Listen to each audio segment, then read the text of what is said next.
Fala pessoal, tudo jóia? Os vídeos vão estar separados do exercício 1 até o exercício 5, tá jóia? Cada vídeo cada exercício vai ser um vídeo. E aí eu vou deixar ele todo nessa lista aí. Vocês podem dar play na lista e aí vocês vão seguindo aí cada um dos exercícios. Caso você queira ver um específico, ficou muito na dúvida, você já pode selecionar direto esse vídeo, tá jóia? Bom, então como vocês sabem, aqui nós vamos fazer 5 exercícios.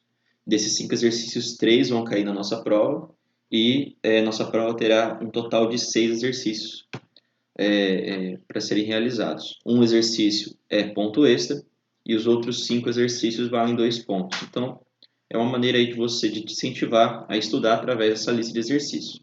Tá joia? Aqui nessa lista nós vamos ter 5 temas diferentes. O primeiro exercício vai abordar tabela periódica e a ideia de prótons, nêutrons e elétrons.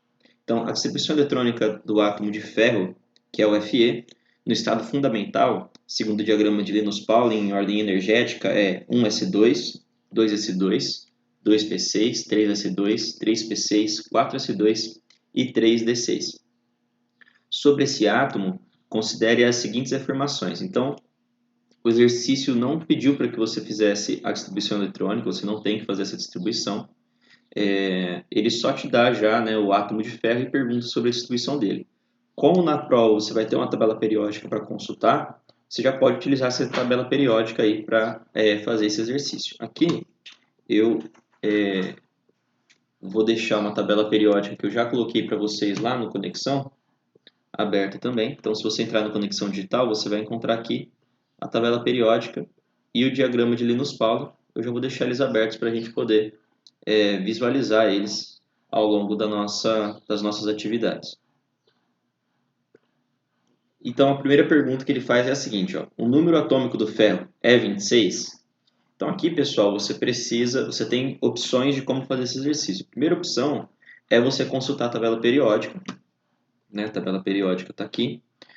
Encontrar o átomo de ferro, que vai estar nesse ponto aqui, vai estar lá no meio da tabela periódica, e saber identificar qual que é o número atômico do ferro. Bom, o ferro tem dois números aí, o 26 e o 55, aproximadamente 56. Aqui você precisa lembrar que a diferença entre número atômico e número de prótons, ou melhor, massa atômica, perdão, e número atômico, é a relação dos valores, né? A massa atômica é muito maior, geralmente, do que o valor do número atômico. O número atômico é aquele que é o número de prótons. Então, entre 26 e 56, qual que é o valor menor? O menor valor é o nosso número atômico, no caso aqui, 26. Beleza? Aparentemente a questão está correta. A gente pode abrir aqui ela de novo. A questão está correta. Agora, professor, existe uma outra possibilidade que não seja através da tabela periódica? Eu tenho medo de me confundir ou algo do gênero. Bom, um jeito mais fácil de fazer é o seguinte, ele fala aqui no exercício para a gente que o átomo de ferro está no estado fundamental. Caso você não lembre o que significa isso, isso significa dizer que o átomo está neutro. Ele está no seu estado neutro ali. No estado neutro, a distribuição eletrônica do átomo, ou seja, o seu número de elétrons, é igual ao seu número de prótons. Então, um jeito que você tem de fazer também é somar os elétrons, né? Então, 2 com 2, 4, com 6 já dá 10, com 2, 12, com 6, 18, com 2, 20, com 6, 26. Eu tenho aqui 26 elétrons distribuídos, isso significa que o número atômico do átomo de ferro também é 26. Então, a primeira questão já está correta. Só de saber que a primeira está correta, eu já posso eliminar a alternativa B, eu posso eliminar a alternativa C, e só sobram agora as alternativas A, D e E para a gente. Vamos dar uma olhada na 2. O subnível 3d6 contém os elétrons mais energéticos do átomo de ferro? Aqui eu inverti a pergunta, tá?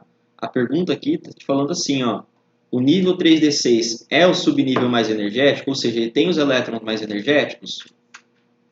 Vou colocar isso aqui,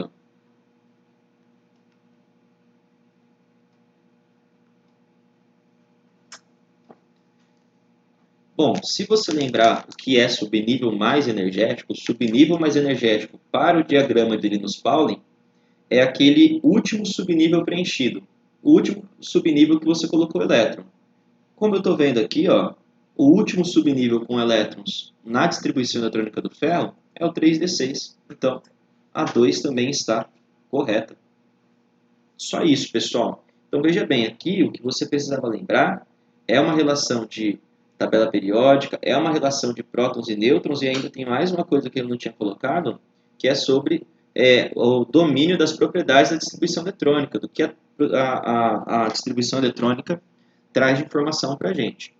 Na 3 ele fala o seguinte, ó, o átomo de ferro Fe possui 2 elétrons de valência, ou seja, ele tem 2 elétrons na camada de valência, lembra? No CV, que é no nível 4s2. E aí agora você tem que lembrar o seguinte, o nível 4s2 é a camada de valência do átomo de ferro?